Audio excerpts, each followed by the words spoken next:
चलो, विद्युत धारा, इलेक्ट्रिक करंट। ध्यान देना है, विद्युत धारा, इलेक्ट्रिक करंट चैप्टर का नाम है। अब विद्युत धारा के बारे में हम लोग सीखेंगे। हम तुम लोग को पहले ही पढ़ा चुके हैं इलेक्ट्रॉन के बारे में, कि जो इलेक्ट्रॉन होता है, ठीक है। अच्छा, ये बता दो कि इलेक्ट्रॉन की खोज किसने की थी? J Thomson. इलेक्ट्रॉन की खोज जे थॉमसन ने की। अब देखिए, जब इलेक्ट्रॉन की खोज हुई, प्रोटॉन की खोज हुई। प्रोटॉन की खोज किसने किया था? गोल्डस्टीन ने। और न्यूट्रॉन का जेम्स चैडविक ने। तो जब इलेक्ट्रॉन, प्रोटॉन और न्यूट्रॉन इन सब की खोज हुई, तो खोज होने के बाद कहा जाता है कि विद्युत धारा के बारे में सीए कुलाम ने, पूरा नाम। अब देखिए, विद्युत धारा के बारे में सीए कुलाम का कथन रहे। ऐसे ज्यादातर तो एम्पियर साहब इसके बारे में बतलाएंगे, लेकिन सीए कुलाम का इसमें बहुत बड़ा योगदान है। सीए कुलाम साहब ने न्यूटन के दिए हुए नियम के अनुसार प्रयोग किए, और प्रयोग उनका क्या रहा जो देखिए। सीए कुलाम साहब कहें कि जिस प्रकार से न्यूटन साहब बतलाएं कि दो गो वस्तु है, ध्यान दीजिएगा, m1 द्रव्यमान और m2 द्रव्यमान की दो वस्तु। न्यूटन साहब का ही कथन था कि m1 और m2 द्रव्यमान की दो वस्तु पर अगर बल लग रहा हो एक, ध्यान दीजिएगा, m1 द्रव्यमान और m2 द्रव्यमान के वस्तु पर गुरुत्वाकर्षण बल कौन सा है? F है। तो न्यूटन साहब कहे थे क्या कि लगने वाला जो बल होगा द्रव्यमान के गुणनफल का समानुपाती होगा, और इसके जो बीच की जो दूरी होगी और इसके स्क्वायर का व्युत्क्रमानुपाती। ये न्यूटन साहब का नियम था। तो न्यूटन के नियम, न्यूटन का सार्वत्रिक नियम है, और न्यूटन के इस सार्वत्रिक नियम का प्रयोग करके सीए कुलाम साहब का कहना था कि हम भी एक नियम बनाते हैं। और वह नियम क्या रहा जो सुनिएगा। कहता है क्या कि देखिए, सीए कुलाम साहब बतला रहे थे कि Q1 और Q2 ध्यान दीजिएगा, दो गो परिमाण का आवेश है। Q1 परिमाण और Q2 परिमाण। आवेश की बात कर रहे हैं। Q1 परिमाण और Q2 परिमाण, ये दोनों परिमाण का आवेश है, और दोनों के बीच की दूरी मान के चलिए तो कितना r है। बात समझिए, दोनों के बीच की दूरी r है, और लगने वाला आकर्षण या प्रतिकर्षण बल F है। ये रहा नियम किनका? कुलाम साहब। कुलाम साहब ने कहा कि Q1 परिमाण और Q2 परिमाण, दो परिमाणों का जो है, कहता है कि दो वो आवेश है, और दोनों आवेश के बीच की दूरी कितना है? r है। तो हमारे कुलाम साहब का कहना था कि जो लग रहा है आकर्षण या प्रतिकर्षण बल, तो लगने वाला आकर्षण या प्रतिकर्षण बल, ध्यान दीजिएगा, इनके परिमाणों, आवेशों के परिमाणों के गुणनफल का समानुपाती होता है। जैसे न्यूटन बतलाए कि द्रव्यमानों के गुणनफल का, यहाँ बतला रहे हैं कुलाम साहब कि आवेशों के परिमाणों के गुणनफल का समानुपाती, और बीच की दूरी के वर्ग का व्युत्क्रमानुपाती। हाँ, एक समानुपाती Q1 इंटू Q2 और व्युत्क्रमानुपाती R क्या है? दोनों आवेशों के बीच की दूरी है। अब इन आवेशों के बीच की दूरी का प्रयोग किए और नियम बनाए कौन? कूलॉम साहब। लेकिन इस नियम का भी तो एक ट्रेलर था, पिक्चर पीछे पहले थे। कहा जाता है कि जान लीजिएगा, मुलायम वस्तु को कड़ी वस्तु में मतलब कठोर वस्तु में रगड़ा जाए। मुलायम वस्तु को कठोर वस्तु में रगड़ा जाए तो कठोर वस्तु से आवेश निकलकर, घर्षण के कारण आवेश निकलकर मुलायम में कि मुलायम वस्तु से निकल करके कठोर में हाँ, तो मुलायम वस्तु से आवेश निकलकर कठोर में चला जाए। जैसे अगर एवोनाइट की छड़ पर, ध्यान दीजिएगा, सूती कपड़ा यानी कि रेशमी कपड़े को रगड़ दिया जाए, एवोनाइट की छड़ पर रेशमी कपड़े को रगड़ा जाए, तो एवोनाइट की छड़ में आवेश आएगा कि रेशम के कपड़ों में? एवोनाइट की टक्कारा कौन है? एवोनाइट की। इसीलिए जब मुलायम और कठोर वस्तु में आपस में रगड़ा जाता है तो किस में आएगा?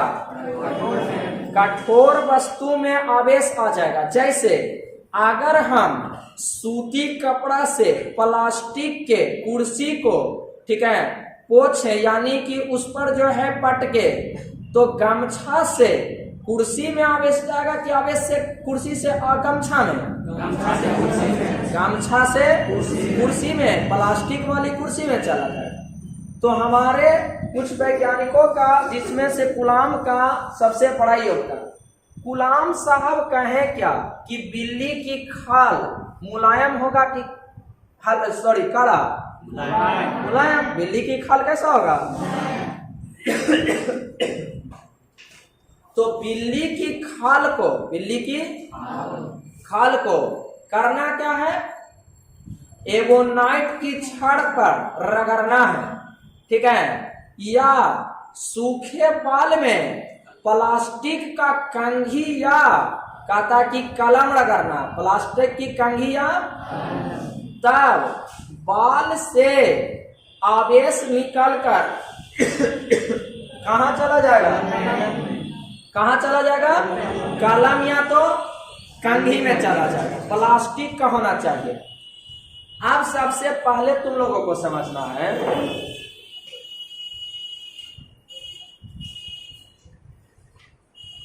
कि ये बतलाना है तुम लोगों को कि प्लास्टिक विद्युत का सुचालक होता है कि कुचालक? कुचालक होता है। कंघी का जो प्लास्टिक वाला कंघी है वो कुचालक है, ठीक है। अब ध्यान दो, आवेश की बात मैं कर रहा था, तो हमने कहा कि कड़ी वस्तु में, कड़ी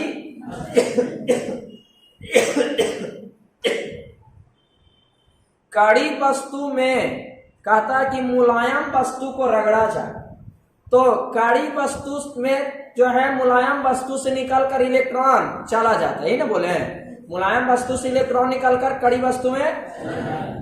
अब देखो, जो कुचालक होगा अपने पास इलेक्ट्रॉन को संयोजित करके रख लेगा, मतलब संजोग के रख लेगा, और जो सुचालक होगा वह संजोग के नहीं रख सकता। अब जैसे अगर हम, ध्यान दीजिएगा, अगर हम कहता है क्या कि लोहा के जो इसमें रगड़ेंगे छड़ को इसमें, तो ऐसा ना कि इलेक्ट्रॉन नहीं निकलेगा, लेकिन यहां से जैसी छड़ में गया तो छड़ सुचालक है कि कुचालक?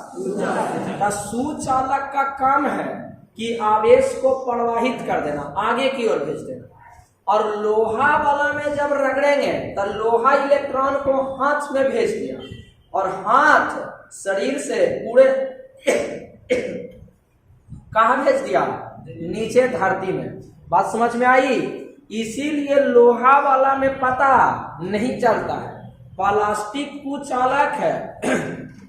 इस कारण से प्लास्टिक वाला में इलेक्ट्रॉन रहता है, और तुम जब सूखी बाल में जो है कंघी को रगड़ने के बाद कागज को सटाया होगा, सटाया कि नहीं, तो वो आवेश के कारण हो जाता है, आवेश के कारण हो जाता है।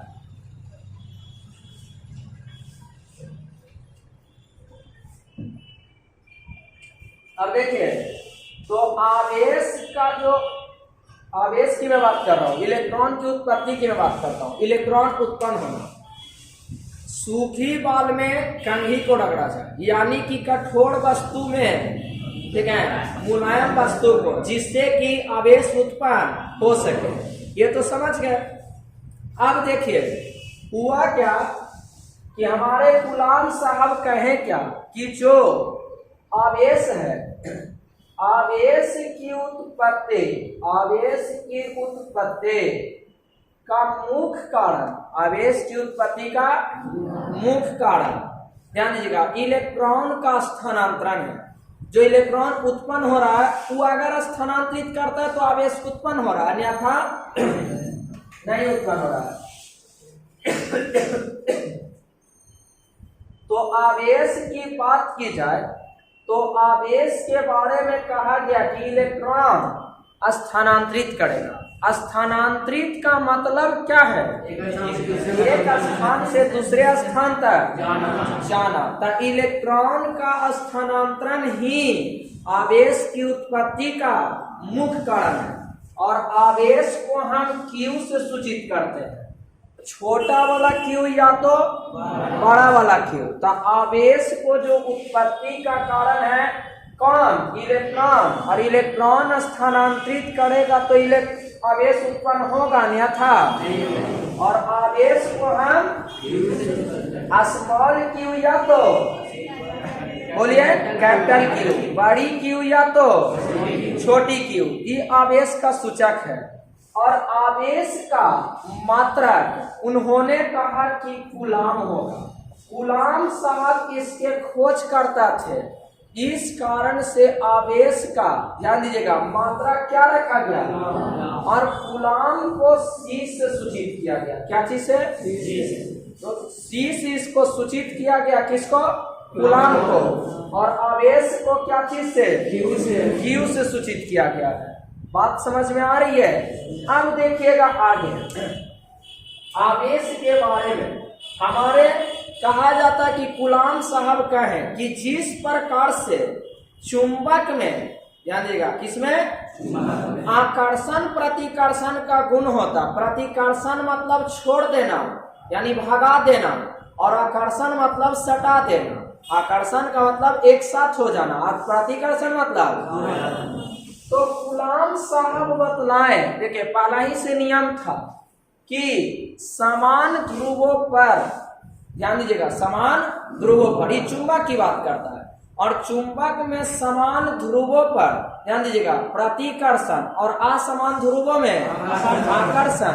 उसी प्रकार से आवेश दो प्रकार के होते हैं। एक आवेश का नाम है धन आवेश, और दूसरा आवेश का नाम है ऋण आवेश। कौन आवेश? ऋण आवेश के रूप में इलेक्ट्रॉन रहेगा, और धन आवेश के रूप में प्रोटॉन रहेगा। कौन रहेगा? प्रोटॉन। धन आवेश कौन होता है? प्रोटॉन। और ऋण आवेश इलेक्ट्रॉन होता है।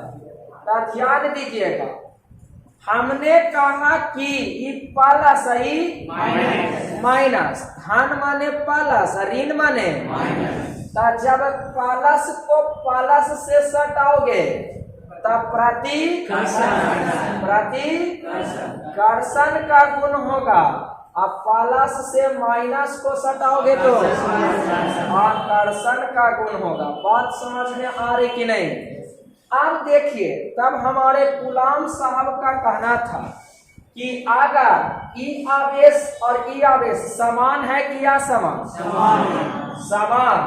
तो समान आवेश है, बोलो, माइनस माइनस समान है कि असमान? तो समान है। ई भी इलेक्ट्रॉन, ई भी इलेक्ट्रॉन। अब बोलो प्लस प्लस समान है क्या समान? तो समान आवेशों में कैसा गुण? और असमान आवेशों में आकर्षण का गुण होता है। समान आवेशों में प्रतिकर्षण, असमान आवेशों में आकर्षण का गुण होता है। कोई दिक्कत है? तो आवेश का गुण है कि समान आवेश रहने पर क्या होगा? प्रतिकर्षण करता है, भगाएगा, और असमान रहने पर अपने पास खींचेगा। तो समान आवेशों में प्रतिकर्षण, असमान आवेशों में आकर्षण का गुण। अब देखिएगा आगे इसी नियम पर, अब देखिए लगने वाला आकर्षण और प्रतिकर्षण बल F, बल का मात्रक न्यूटन, पहले ही बतला चुका न्यूटन द्वारा। तो बल के बारे में कहा गया कि बल जो है F है, ठीक है, कोई पर लग जाए बल कितना लगेगा? F लगेगा। तो हमारे गुलाम साहब का कहना था कि न्यूटन का जो नियम दिया गया उस नियम के थ्रू हम काम करते हैं, और उन्होंने काम करने के लिए क्या किए जो देखिएगा। इसका लाइट जलाइए तो यहां से।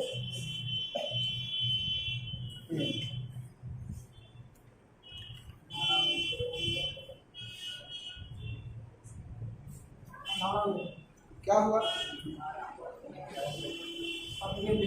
दिक्कत ना है, प्रॉब्लम है, ठीक है ना? बोलो क्या धारा हो गया? प्रतिबिंब। चलिए अब ध्यान दीजिएगा आप लोग कि हमने कहा आवेश के बारे में। किसके बारे में? आवेश के बारे में।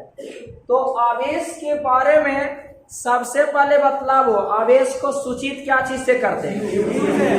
क्यू से, है ना? छोटी क्यू या तो बड़ी क्यू। आवेश का मात्रक कूलाम होता है। आवेश का ये सही मात्रक कूलाम। आवेश का सूचक ना है जे आई मात्रक कूलाम है, और कूलाम को सूचित करते हैं सी से। कोई दिक्कत? आवेश के प्रकार के कौन कौन चीज? धन आवेश और ऋण आवेश। अच्छा, ऋण आवेश के रूप में इलेक्ट्रॉन, धन आवेश के रूप में कोई दिक्कत नहीं। अब देखिएगा आवेश के बारे में कहा गया कि आवेश में कौन कौन से गुण है? तो मुख्य दो गुण, एगो आकर्षण का गुण और एगो प्रतिकर्षण का गुण। बोलिए, प्रतिकर्षण का गुण। आवेशों में दो प्रकार के गुण होते हैं, एक आकर्षण का गुण, एक प्रतिकर्षण का गुण। का मतलब हुआ समान आवेशों में कि असमान? समान आवेशों में आकर्षण, समान आवेशों में प्रतिकर्षण, और असमान आवेशों में आकर्षण। असमान आवेशों में क्या चीज का? आकर्षण का गुण होगा। समान आवेश प्लस प्लस, ध्यान दीजिएगा, और माइनस माइनस। समान आवेश प्लस प्लस और असमान आवेश प्लस और माइनस। नहीं, प्रोटॉन और इलेक्ट्रॉन, या तो इलेक्ट्रॉन और ये असमान आवेश है। तो असमान आवेशों में और समान आवेशों में ये तो हो गया। अब रहा कूलाम साहब का वीआईपी नियम, अब उसको हम लोग देखेंगे।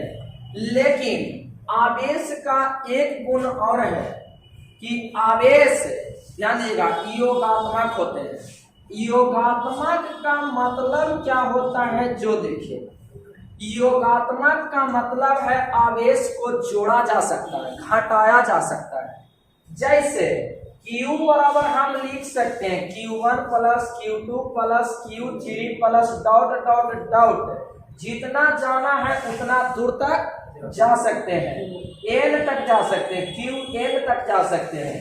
तो ये मतलब क्या हो गया कि आवेश को जोड़ा या घटाया जा सकता है। जैसे अगर मान लिया जाए है Q1 के मान 5 कूलम और Q2 के मान है 6 कूलम और Q3 का मान है 7 कूलम, तो बोला क्या कि Q का मान कितना होगा, तो Q1 plus Q2 plus Q3 बराबर 5 प्लस 6 प्लस 7 कूलम, जोड़ के कितना हुआ जी,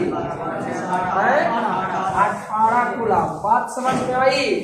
तो आवेश क्या होते हैं, योगात्मक। समान आवेशों में असमान में आकर्षण का गुण होता है। सूचित करते हैं Q से, अब मात्रा कूलाम, और कूलाम को सूचित करते हैं C से। आवेश के प्रकार, समान आवेश और ऋण आवेश, कोई दिक्कत नहीं। अब देखिएगा आगे कूलाम का हम नियम लेकर चल रहे हैं। कूलाम साहब का जो नियम रहा इसमें देखिएगा, आराम समझिए, यहाँ Q1 रहा और यहाँ Q2 रहा, यहाँ Q1 है और यहाँ कूलाम साहब का कहना था कि दो को बिंदु है, A बिंदु और B, Q1 Q2 दो को कूलाम, और दोनों के बीच की दूरी R हो। Q1 आवेश और Q2 आवेश, दोनों आवेशों के बीच की दूरी कितना R हो, कितना हो R हो। और लगने वाला आकर्षण या प्रतिकर्षण बल F हो, आकर्षण या प्रतिकर्षण बल याद लीजिएगा।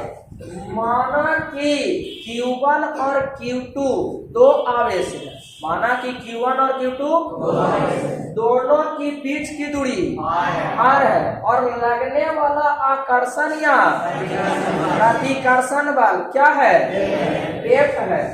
तो ध्यान दीजिएगा, कहता है कि एक नंबर में लगने वाला आकर्षण या प्रतिकर्षण बल, एक नंबर में कहता है क्या कि आवेशों के लगने वाला बल जी, लगने वाला बल आवेशों के परिमाण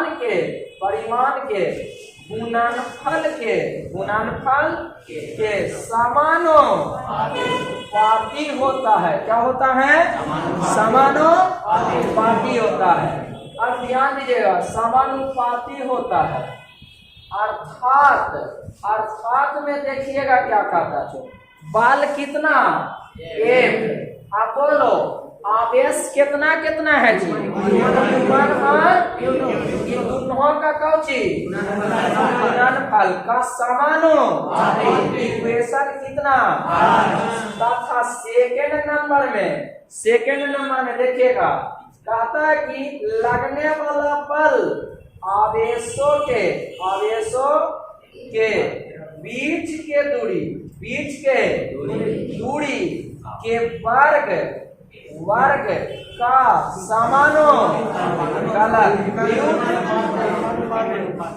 व्युत्क्रमानुपाती होता है। क्या होता है जी, व्युत्क्रमानुपाती होता है।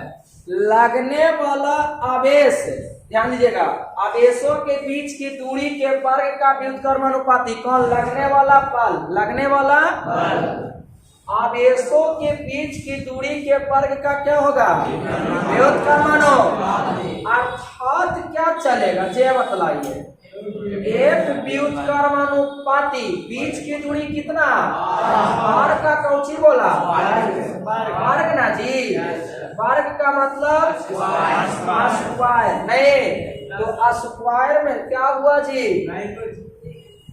चलिए ध्यान दीजिएगा, का वर्ग ना जी, इक्वेशन ही कितना रहेगा, सेकेंड। अब ध्यान दीजिएगा, कहता है क्या कि समीकरण फर्स्ट एंड सेकेंड से, फर्स्ट एंड। अब देखो दोनों तरफ, दोनों में F है कि नहीं, तो F सिर्फ लिख देंगे, F लिख दिए, कोई दिक्कत नहीं। अब एफ लिख दिए समानुपाती का समानुपाती Q1 इंटू Q2, लेकिन ई बट्टा में नहीं जी, तो बट्टा कितना आर स्क्वायर, यानी एफ का जो मान होगा Q1 बटा Q2 इंटू आर स्क्वायर होगा। कोई दिक्कत नहीं। अब देखोगे आप लोग दो चीजें कहती है, जब समानुपाती हटाया जाए तो दो चीजें लगती है। समानुपाती हटाने पर, समानुपाती हटाया जाए तो बराबर और कांस्टेंट लगते हैं। क्या लगते हैं? तो बराबर और कांस्टेंट लगेंगे तो ध्यान देना आप लोगों को, हमने कहा कि एफ समानुपाती Q1 इंटू बट्टा में आर स्क्वायर होता है। तो समानुपाती हटाने पर दो चीज लगाएंगे, बराबर और कांस्टेंट।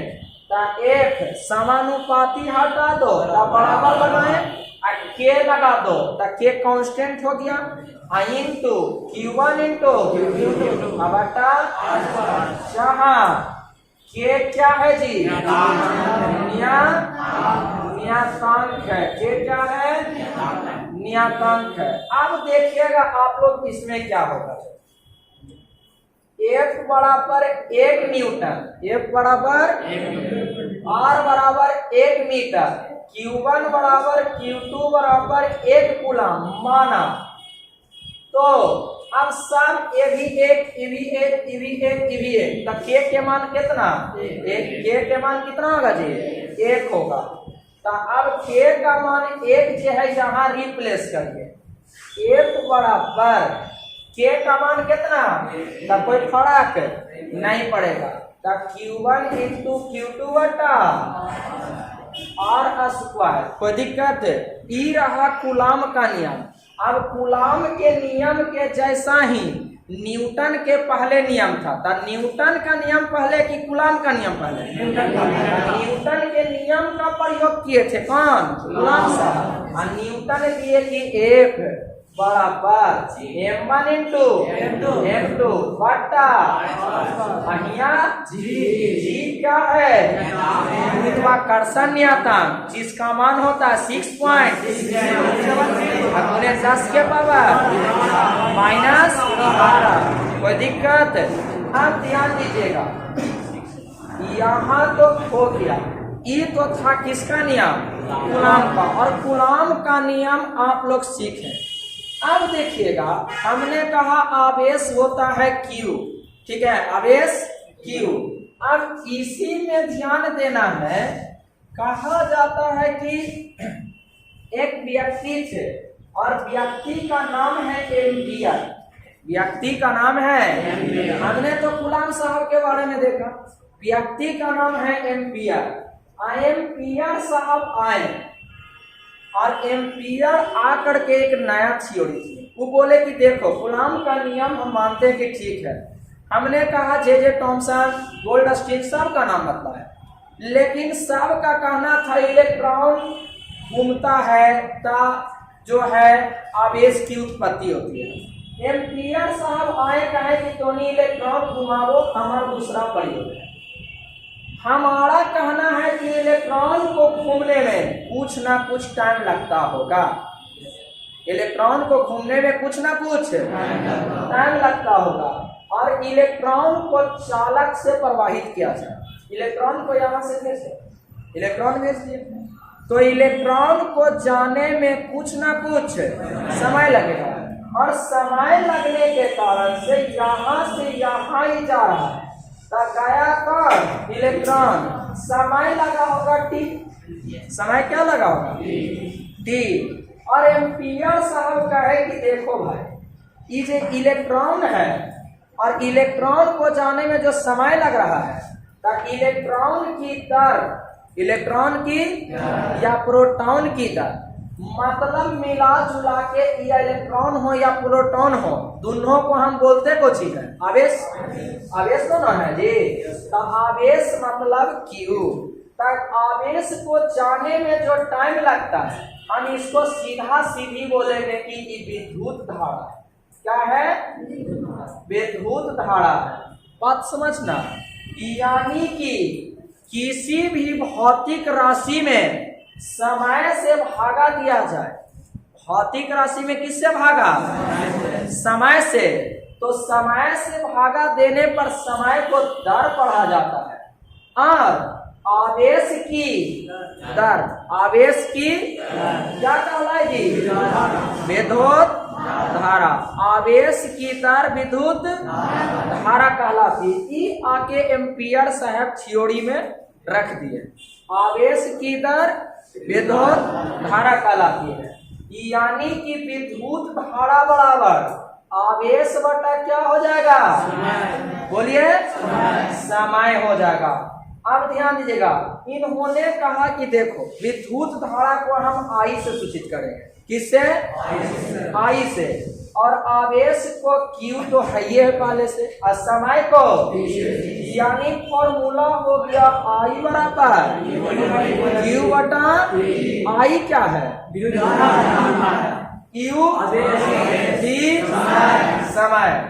अब इन्होंने कहा कि देखो जैसे आवेश की खोज कूलाम बोला और कहा कि कूलाम इसका मात्रक होगा, तो मैंने खोजा है तो विद्युत धारा का मात्रक एम्पियर होगा। विद्युत धारा का मात्रक एम्पियर, और एम्पियर को हम ए से सूचित करेंगे। किससे? ए से। तो सोचो विद्युत धारा का मात्रक कौन चीज? एम्पियर। आवेश का मात्रक अभी बतलाए कूलाम। क्या बतलाए? समय का मात्रक तो लोग 90 से पढ़ रहा है, कौन सी होगा? सेकेंड होगा। मतलब कि हम एम्पियर को लिख सकते हैं कूलाम बटा सेकेंड, लिख सकते कि नहीं? और ध्यान दीजिएगा, एम्पियर है तो एम्पियर ए, और कूलाम को सी, और सेकेंड को एस। मतलब कि एम्पियर बराबर कूलाम प्रति। तो अगर तुमसे बोले कि विद्युत धारा का जो मात्रक है वो एम्पियर न है तो क्या है? कूलाम प्रति सेकेंड। अब ध्यान देना है, कूलाम तक कूलाम हो गया, लेकिन अगर सेकेंड को हम नीचे से ऊपर भेज दें तो इस पर माइनस आएगा, तो कूलाम सेकेंड पर इनवर्स होगा कि नहीं? कूलाम सेकेंड पर इनवर्स या तो कूलाम प्रति किसका मात्रा? विद्युत धारा का। दूसरा मात्रा एम्पियर। अब देखिए आगे बात, अभी तक तो हम है विद्युत धारा, विद्युत धारा की परिभाषा आवेश की दर को विद्युत धारा कहते हैं। आवेश की दर क्या कहलाएगी? विद्युत धारा कहलाएगी। कोई दिक्कत नहीं। और आवेश को क्या चीज से सूचित करेंगे? विद्युत धारा को I से, विद्युत धारा को विद्युत धारा का मात्रक एम्पियर, नहीं तो प्रति सेकेंड। इतना तक तो क्लियर है। अब तुम लोगों को ध्यान देना है, हमने पढ़ाया है आप लोगों को कि एक इलेक्ट्रॉन बराबर, ठीक है, 1.6 गुना 10 के पावर -19, लेकिन माइनस होता है 1.6 गुना -1.6 गुना 10 के पावर। हाँ, एक इलेक्ट्रॉन का मान है, एक इलेक्ट्रॉन का परिमाण बोले तब 1.6 गुना 10 के पावर -19 कूलाम। लेकिन अगर बोले आपसे ये परिमाण है, ध्यान दीजिएगा, सिर्फ परिमाण, ये दिशा नहीं, दिमाग में फिट करिएगा, इससे कोई लेना देना नहीं। ये जो इलेक्ट्रॉन का वैल्यू होता है, मान होता है, तो इलेक्ट्रॉन का मान -1.6 गुना 10 के पावर, इलेक्ट्रॉन का परिमाण होता है 1.6 गुना 10 के पावर -19 कूलाम ऋण आवेश। बस इतना बोलना है। अब ध्यान दीजिएगा, अगर प्रोटॉन की बात करें तो प्रोटॉन का परिमाण भी 1.6 गुना 10 के पावर -, लेकिन प्रोटॉन प्लस इलेक्ट्रॉन का तुमसे क्वेश्चन पूछेगा कि इलेक्ट्रॉन का परिमाण किसके परिमाण के बराबर होता है? प्रोटॉन के परिमाण के बराबर होता है, लेकिन इसके चिन्ह विपरीत होते हैं। परिमाण में बराबर है, लेकिन ध्यान दीजिएगा, मान में इसका मान समान नहीं है, एक प्लस है और एक माइनस है, तो इलेक्ट्रॉन का परिमाण 1.6 गुना 10 के पावर और प्रोटॉन का परिमाण 1.6 गुना 10 के पावर -19 कूलम। ये इलेक्ट्रॉन प्रोटॉन दोनों लगभग बराबर है, लेकिन इसका चिन्ह चेंज होता है, दिशाएं चेंज होती है, इलेक्ट्रॉन का माइनस प्रोटॉन का प्लस होता है। अब आगे देखिएगा, हमने बतलाया है जो सीखे, आप लोगों को एग्जाम में कैसे पूछेगा जो देखो, अगर एक इलेक्ट्रॉन बराबर पूछे तो 1.6 गुना 10 के पावर -19 कूलम, लेकिन बोले 1 कूलम बराबर, तब 1 कूलम बराबर कितना, हाँ, तो ध्यान दीजिएगा, 1 कूलम का मान अभी घट चल रहा है, हमको पता नहीं है, ना तुमको पता, लेकिन हम देख रहे हैं कि 1 इलेक्ट्रॉन का मान 1.6 गुना 10 के पावर माइनस, इसको हम ले जाएंगे भागा में, तो 1/1.6 और 10 के पावर -19 इलेक्ट्रॉन है जी, बराबर में 1 कूलम बचेगा कि नहीं, कि पूरा उठ के चल गया भागा में। अब 19 को ले जाओ ऊपरे, तो 19 जाएगा, माइनस है तो ऊपरे गया तो प्लस इलेक्ट्रॉन, बट्टा में कितना 1/1.6 10 के पावर 19 इलेक्ट्रॉन का मान कितना 1 कूलम। अब आगे देखिए, 1 coulomb is equal to, 1 coulomb is equal to, ये जो है हम ध्यान दीजिएगा, दशमलव तोड़ रहे हैं, तो दशमलव तोड़े तो कितना जाएगा 10, तो 10 गुना 1 10, बट्टा में कितना 16, और यहाँ 10 के पावर कितना है 19 कूलम, सॉरी इलेक्ट्रॉन नहीं, 10 का 10 और 16 का 16, 19 को है, इसमें से एगो ले लीजिए, तब बचेगा के गो 18 गो, अब दाता हो के 100 बट्टा में 16 गुना कितना 10 के पावर 18 इलेक्ट्रॉन, 16 से अगर हम भागा लगाते हैं तो कितना होगा 6.25 10 के पावर 18, 1 कूलम का मान होता है 6.25 गुने 10 के पावर, और 1 इलेक्ट्रॉन का मान होता है 1.6 गुने 10 के पावर -19 कूलम ऋण आवेश। बात समझ में आई? कूलम पूछे तो इतना मान इलेक्ट्रॉन में, इलेक्ट्रॉन पूछे तो इतना मान कूलम में, ये दोनों मान याद रखेगा, एक तो कंफर्म आना ही आना।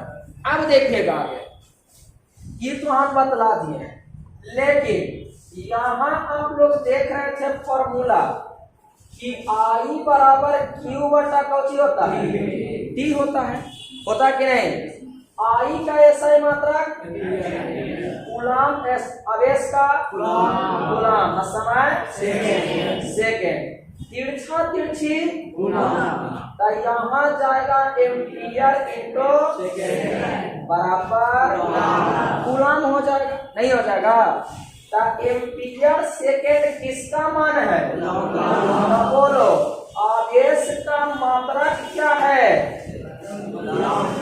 आवेश का मात्रक कूलम, अगर कूलम ना हो तो एम्पियर सेकेंड, एम्पियर किसका मात्रक हो जाएगा, किसका आवेश का मात्रक कूलम, अगर कूलम नहीं तो एम्पियर सेकेंड। बात समझ में आई कि नहीं? अब देखिएगा आगे आप लोग, कहता है क्या कि आवेश का जो मान है इसमें तो हम आप लोग को बतलाते, लेकिन कुछ चीजें हैं उसको देखिएगा। एक वैज्ञानिक थे और वैज्ञानिक का नाम है बोल्ट, वैज्ञानिक का नाम क्या है बोल्ट। टाइम बोल्ट है किसका नाम, वैज्ञानिक का, बोल्ट नाम है वैज्ञानिक का। अब इन्होंने बतलाया कुछ, और क्या बतलाया जो ध्यान दीजिएगा, इन्होंने कहा कि देखो भाई हम दो चीज बतलाते हैं। आवेश जो है तुमको, आवेश को तुम अनंत से लाओ। कहां से लाओ? अनंत से, ठीक है। आवेश को अनंत, अनंत मतलब समझते हैं ना, जहां कोई अंत ना हो, तो अनंत से आवेश को लाया जाए। कहां से लाया जाए? अनंत से। और जहां पर आवेश लाना है उस क्षेत्र को विद्युतीय क्षेत्र कहेंगे, उस क्षेत्र को विद्युतीय क्षेत्र कहेंगे। अब जैसे सिंपल सी बात है, अगर मछली है तो मछलीय क्षेत्र हो जाएगा, मत्स्य क्षेत्र हो जाएगा। गाय है, भैंस है तो पशुपालन वाले क्षेत्र होगा। तो जहां आवेश होगा वहां पर क्या होगा? विद्युतीय क्षेत्र होगा। तो अनंत से लाइए किसको? आवेश को। तब कुछ तो काम करना पड़ेगा, आवेश को लाएंगे तो कुछ तो काम करना पड़ेगा। तब मान लिया जाए कि कार्य किए डब्लो, ध्यान दीजिएगा, कार्य किए हम डब्लो, तो अनंत से कहता है क्या कि एक कूलम आवेश को, कितना आवेश को? एक कूलम आवेश को विद्युतीय क्षेत्र के किसी बिंदु तक, कोई बिंदु है, क्या है? कोई बिंदु है। एक कूलम आवेश को विद्युतीय क्षेत्र के किसी बिंदु तक लाने में किया गया कार्य को हम विभव कहते हैं। ध्यान देना, उपाय समझना। अनंत से एक कूलम आवेश को, एक कूलम धन आवेश की ऋण आवेश, तो धन आवेश, एक कूलम धन आवेश को विद्युतीय क्षेत्र की किसी बिंदु तक लाने में तो हम क्या बोलेंगे? लेकिन सुनो, अगर एक बिंदु से दूसरा बिंदु, एक बिंदु है ए या दूसरा बिंदु है बी, ध्यान देना, एक बिंदु ए या दूसरा बिंदु, एक कूलम धन आवेश को विद्युतीय क्षेत्र में एक बिंदु से दूसरे बिंदु तक, एक कूलम आवेश को विद्युतीय क्षेत्र में एक बिंदु से लाने में किया गया कार्य को विभवांतर कहते हैं। बस याद रखो, मांगे फिट करना है। अनंत से धन आवेश को लाने में किया गया कार्य विभव, एक बिंदु से दूसरे बिंदु तक तो विभवांतर। ये दोनों बात कौन बतलाया? दोनों के मात्रक वोल्ट होगा। विभव का भी मात्रक वही जो विभवांतर का मात्रक। बात समझ में आई? अब देखो, ये विभवांतर है, तो अगर ये टाउट कर दिया जाए, एने से हम ऐसे करते हैं कि एगो और टाउट लाते हैं, यहाँ पर एगो क्षेत्र बनाते हैं, ठीक है। तो यहाँ पर बिंदु बी बनाते हैं, ये दोनों टाउट के बराबर हो, तब दोनों टाउट गायब, दिशा चेंज, और ई वाला पॉइंट इससे मिला दिया जाए। तब ध्यान देना, पहला क्षेत्र दूसरे क्षेत्र में घटाएं तो डाउट से डाउट खत्म, तो एक क्षेत्र माइनस दूसरा क्षेत्र, यानी एक विभव माइनस दूसरा विभव, तो के बिंदु बन गया? दो बिंदु। और के को विभव घटा? दो को, एक दो को विभव घटा ना, विभव माइनस विभव, पहला विभव माइनस, मतलब कि दो विभवों के बीच के अंतर को, अंतर माने घटाओ, तो दो विभवों के बीच के अंतर को हम नहीं कहते हैं। और विभवांतर और विभव का मात्रक वोल्ट होता। फिर से एक बार मैं बोल रहा हूँ, ये वो है विद्युतीय क्षेत्र इधर, ये वो है इधर, ये ध्यान देना, ये V1 है और ये V2 है, ये विभव 1, ये विभव। अब दोनों को हम घटाएं, जितना ही अनंत था उतना अनंत, एक बिंदु यहाँ दूसरा का बिंदु यहाँ, तब दो विभवों के बीच का अंतर हो गया कौची? विभवांतर। और विभवांतर का मात्रा, और हमने कहा कि विभव कहते किसको है? अनंत से एक कूलम आवेश लाने में ना जी, आवेश लाने में आवेश लाने में किया गया कार्य है। कार्य को विभव हो या तो विभवांतर हो सूचित करेंगे। V बराबर W बटा Q, मतलब कि विभव बराबर कार्य बटा। अच्छा, कार्य को हम ऊर्जा लिख सकते हैं कि नहीं? विभव बराबर ऊर्जा बटा, बोलो विभवांतर बराबर भी ऊर्जा बटा। यानी कि विभव हो या विभवांतर हो, सूत्र कौची लगेगा जी? W बटा कार्य बटा आवेश। कार्य बटा क्या लगेगा? आवेश लगेगा। अब देखोगे कार्य बटा आवेश, कार्य का मात्रा क्या होता है? जूल। कार्य का मात्रा आवेश का कूलम, जूल बटा विभवांतर का मात्रा वोल्ट। क्या होता है? मतलब वोल्ट को हम लिख सकते हैं जूल प्रति कूलम। जूल प्रति कूलम किसका मात्रा? विभवांतर या तो विभव का। अगर ई नहीं रहे तो विभव और विभवांतर का मात्रा वोल्ट होता है।